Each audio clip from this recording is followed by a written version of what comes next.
So quick note, in the beginning of this, you're going to see in a sec, because I'm showing this right away. I start talking about how all of this is incorrect, blah, blah, blah. I realized later that what the mod author was trying to do. So I do apologize for that ahead of time, because it seems like I was calling the mod author here a dum-dum. He's not a dum-dum. He went through a lot of effort just to make this mod. So huge credit to him for making this, because without his help, I would not have been able to set the values myself or find all of this. So huge thanks to him. Absolutely massive thanks to him. And I do again apologize, because it's going to sound really rude what I was saying, because I didn't understand it first. But I understand now, so I do apologize for that. Alright, so this video is going to show you how to properly install this mod. These instructions are incorrect. This mod contains a lot of extra files that are not supposed to be in here. A ton. Like, look at a ton. It's mod vomit in here. This is too much. Okay, way too much. So this is the mod manager download guide. This is what we're going to be doing. Okay, we're not going to be manually installing this, because this replaces files, and replacing files would only work if you're never going to use the other file again. And again, on top of that, this is insane. This is all just files. These are all files that are included when using a PSARC extractor. Just use Vortex. There's another tool. There's a tool that's used to extract all of these files, and it is included with Vortex. Vortex will handle that. Okay, it'll automatically walk you through a process that will extract all of the files through unpsarc here. This is what this is called. And it's called unpsarc because there's a psarc file in there that's being renamed, and Nexus will also handle that as well.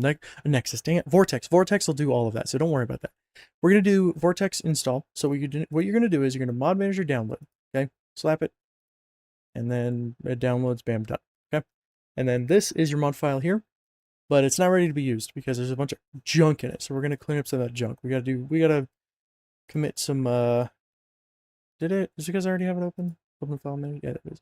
So if you right click, you click open in file manager, then we can get started with the community service, cleaning up this trash.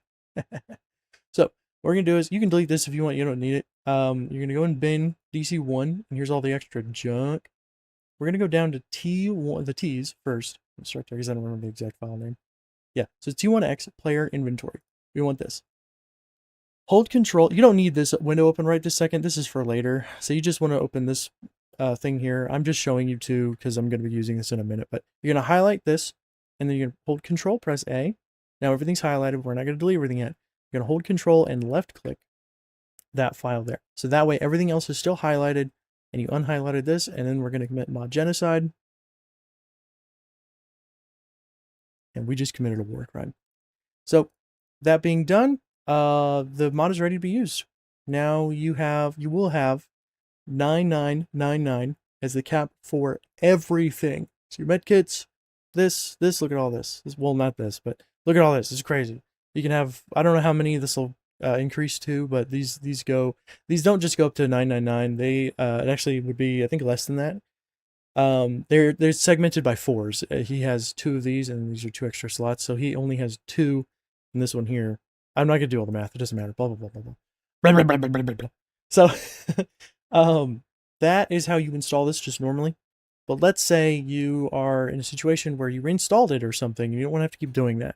So maybe you want to have a your own packaged file here where you don't have to worry about where you don't have to worry about actually reinstalling everything again. And you're confused later, and you're like, oh, I forgot. Nah, don't worry about that, right? We're going to do that, and we're going to fix that. So that's why I have this open here. I use this folder here. You can use your desktop. It doesn't matter what you do. You're going to make a new folder, and you're going to name it what you want to name it. So I'm going to name it 999 everything. Just something simple like that. Whatever you want to name it, that's what you want.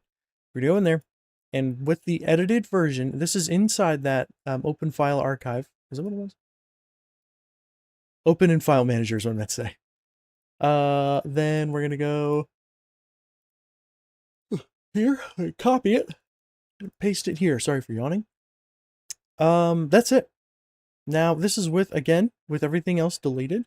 So then we're going to go back here, and you're going to need either WinRAR or 7-zip. 7-zip is fine. Doesn't matter. I use WinRAR because I just find it a little easier. But 7-zip, I also have that as well. You can add to archive this way. And then zip. All of this, just leave it alone and hit OK, and you should be good. Alternatively, you can use WinRAR, add to archive. I do zip file. I don't like WinRAR. Or I don't like the RAR. I don't like WinRAR, even though I'm using it. I don't like the RAR files, versions. I don't think it really matters. Not really, no. But zip file works. And that's all done. You said okay. I'm gonna do it RAR, and I'm gonna do it 7-zips just so you can see it. Okay. Oh, it replaced that one. Dang it. Okay, well, it did that one too. Here, I'll delete it. I'll show you. Hold on. That was funny. I was like, why didn't it do anything? There it is. It's because WinRAR is handling this. That's why it's a WinRAR symbol. I have it set to handle all the zip files. But that's it. And then you can see inside the zip file, it's all here. Well, it's there, that one file. That's the only one we're messing with. Now, we have the zip file. Okay, so what we're going to do is, I'm going to leave this window over here. Vortex, on the bottom left, we go to the downloads. And then this shows all of the downloads. We don't need to select the game. These are all the downloads. Oh, man, I hate yawning so much. Okay, so we want to go to here. We have the zip file here. We're going to take this biatch and we're going to drag it to this box down here. Then it installed, file imported. We hit install, and you can actually see it here. You can install it however you want. It doesn't matter. But basically, you installed it, and then you can enable it. Now, if I enable it, it's going to have manage rules because I have two things editing the same file, but that doesn't matter. Basically, you're all set then. You don't have to worry about accidentally reinstalling all the extra shit. You can just delete this if you want. If the mod author updates this, however, then they could end up seeing a lot of the what's the word? Not conjecture. I was gonna say conjunction. You could see that it's not working for some people. It's causing issues, that kind of thing. And they could end up making a different version. But basically, mod author, if you're seeing this, by the way, I don't want you to think that I'm being rude. I don't think you're a dumb for doing this. I realize why you were doing this is because you were trying to eliminate the need for using the PSARC thing, the tool to extract everything and manually set all that up. So instead, you just kind of provided all the files. But the problem is that all these files, for some reason, they're just not the exact same. Maybe it's because it's something to do with your game. Maybe it's something to do with your settings. I'm not sure. But this won't work like that. So instead, we're going to use Vortex because it's a lot easier. So much easier. But there, you're all done. To edit everything, that's gonna be another video. I ain't doing all that right now. That's a whole nother thing. And I don't even know where to get like the hex editor tool. I don't know which one to use. There was a website version of a hex editor, but it didn't really seem to work very well. So the one I use is really good. So it's kind of a tough situation. But anyways, yeah, there you go. That's it. Okay, you can leave now.